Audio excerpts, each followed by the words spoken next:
તમને વખત મળ્યો હોય, ધારાસભ્ય બનો, તમે કોઈ સંસદ સભ્ય બનો, કોઈ તમે ઓફિસર બનો, તમારી પાસે પૈસાદાર તમે થાઓ અને તમે મોતીલું પરોવી લ્યો ને, એ જ લાભ, બાકી કાંઈ લાભ નથી. એક કલેક્ટર રિટાયર થઈ ગયા સમજ્યા, પછી ગામને જાપે બેહે ખુરશી નાખીને, પછી ખેડૂત નીકળે બોલે અહીંયા આવો, એટલે કે ના ના ના ત્યાં હું આવીને કરે, અહીંયા આવો તો કે ના ના ના. પછી કલેક્ટર ઊભા થઈને ત્યાં ગયા કે કેમ તમે કોઈ મારી પાસે આવતા નથી? તો સાહેબ આવ્યા જેવું હતું તે દી કાંઈ કર્યું નહીં, હવે હું તારી પાસે આવીને કરે. એટલે વીજળીને ચમકારે મોતીડા પર્વો પાંડબાઈ નકર અચાનક થાય છે અંધારા. સમય આવે અને તમે મોતીડું ભરવી લ્યો તો જ બહુ મોટી વાત છે. એક શેઠની પાસે એક માગણ આવ્યો. શેઠ બાબા એક દસ્યું હોય તો દો ને, દસ્યું નથી વયો જાતો. શેઠ બાબા એક જૂનું લુગડું હોય તો દો ને, મને ટાઈટ બહુ હોય. લુગડું નથી તો વયો જા, દહયું નથી, લુગડું નથી, એ મને ભૂખ બહુ લાગી. શેઠ બાબા રોટલાનું બટકું હોય તો દો, રોટલો નથી, લુગડું નથી, વયો જા તું. માગણ કે તઈ તમે મારા વેરા હાલો, તમારી પાસે કાંઈ નથી, હું અઘોસરીમાં હલવાના આવી જાય ને મારા ફેરો. એકનું માગવું, બેયનું માગે, તારું માગીશ. એક માગણે શેઠને જઈને કીધું કે શેઠ બાપા કંઈક આપો ને, રોટલો હોય તો, કે ઘરમાં કોઈ માણા નથી, કે તમે ઘડીક થઈ જાઓ શું વાંધો છે? હે તમે ઘડીક માણા થઈ જાઓ ને. પણ હવેની વાત બહુ સરસ. એક શેઠને એક જણા એક માગણે જઈને કીધું શેઠ બાપા એકાદો રૂપિયો હોય તો દો ને, આઠાની હોય તો દો ને. એમ રૂપિયા ક્યાં તન દેવા? ઇન્કમ ટેક્સ ચડી ગયો, સેલ ટેક્સ ચડી ગયો છે, કરજ વધી ગયો છે, શેર બજારના ભાવ તૂટી ગયા છે, ઇલેક્ટ્રિક બિલ ચડી ગયા છે. આટલું બોલ્યા ને એક ધારા માગણ દાંત બી નો કાઢવા. કે કેમ દાંત આવે? તો કે મારે તો એક બટકું રોટલો જોઈએ ને, આઠાના જોઈએ, હમણાં બીજી હેરીમાં મળી જાય, પણ તું દીકરા જે હલવાણો હવે નો નીકળે આમાંથી, તું હવે આમાંથી નીકળ નહીં. એવી જંજાળમાં ફસાવું તમે દ્યો તો નો ફસાવો બાપ.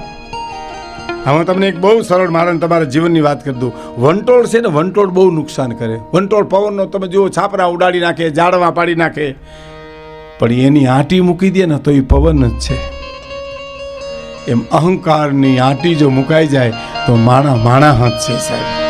એનો અહંકાર એવો હોય ને કે એને ઘૂમરે નાખે છે. બસ કહેવાનો મારો અર્થ, તારા દિવસો પૂછીને કોઈ દુખી આવે તો એને આવકારો મીઠો આપજે. અને પછીની વાત સાંભળજો. શું કે છે કે તારે ઘેરે કદાચ કોઈ આવે ને અતિથિ, આપણે એને તો બોર્ડ લખાતા ને, આપણા ભારતમાં તો બોર્ડ લખાતા, દુખી કે દર્દીઓ કોઈ ભૂલેલા માર્ગ વાલાને વિહામો આપવા તારા ઘરની ઉગાડી રાખજે બારી. બોલો. અને હવે શું થયું? બોર્ડ લાગી ગયા, રજા સિવાય અંદર આવવાની મનાઈ છે. બંગલે બોર્ડ લાગી ગયું. આપણે એમ ખાવો દીપડો હોય છે, શું હોય છે? કાંઈ ન હોય ભાઈ, ઘરમાં સડી પહેરી રખડતા હોય અને કાં બેઠા બેઠા છોકરાને હિંચકાવતા હોય.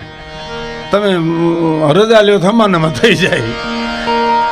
દંભના પૂતળાઓ, હા હા હા, એવા દંભના પૂતળા. અમારા કવિ દાદની કવિતા છે ભાઈ સાહેબ, અમારા દાદની કવિતા છે કે ઠાકર મંદિરની જાલરે બાવની તોય હું વગાડવા જાતો.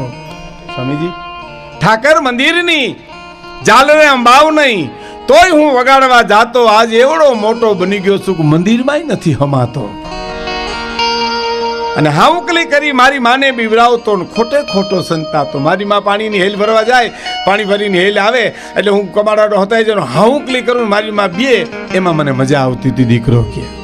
અને આપણું એ ચિત્ર હતું ને. ખેર સમયનું કામ, પણ હરિપુરા ગામનો અટાણે તો વ્યવસ્થા થઈ ગઈ, પણ એક એવો સમય છે કે પાણી હેડે બાયું પાણી ભરવા આવે. અને તમે સમજી લ્યો, જે દુઃખી બાયું હોય ને, સાસુની સસરાની આ બધી દુઃખમાં હોય ને, એની હેલું ઉજળી બહુ હોય, એના બેડા ઉજળા બહુ હોય. હું કામ? દુઃખમાંથી બચવા ખાતર ઉઠકા જ કરે, ઉઠકા જ કરે, ઉઠકા જ કરે. ખબર ન હોય હેલ કેટલી ઉઠી છે. હા. અને ગરીબ કવિ હોય ને, એની કવિતા બહુ ઉજળી હોય સાહેબ. એમ પાણીની હેલ ભરીને આવતું, કેવું આપણું ભાદર લાગતું. ભૂતકાળમાં આપણે થોડા જાય મેઘાણીની કલમે, તો પાણી ભરીને હેલું લઈને બેનું દીકરી આવતી કે હેલ ભરીને હું તો હાલું રે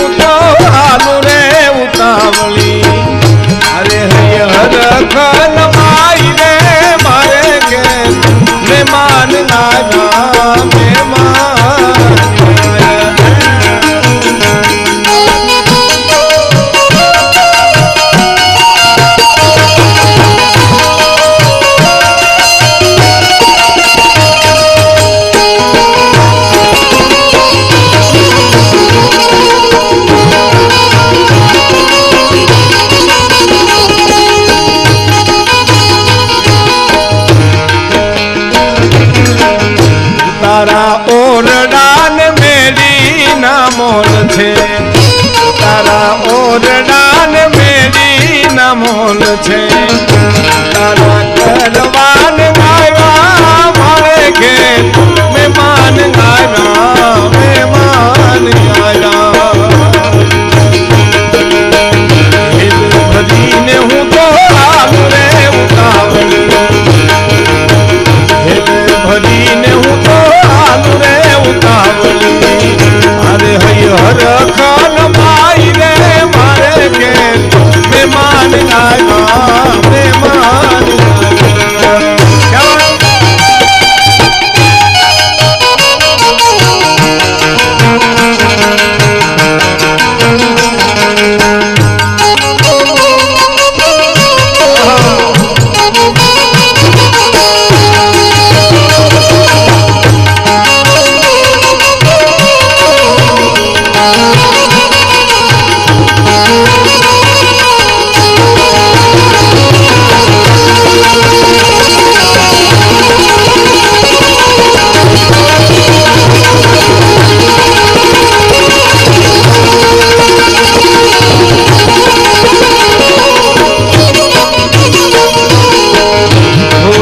લાડવાને કઢિયેલા દૂધ છે,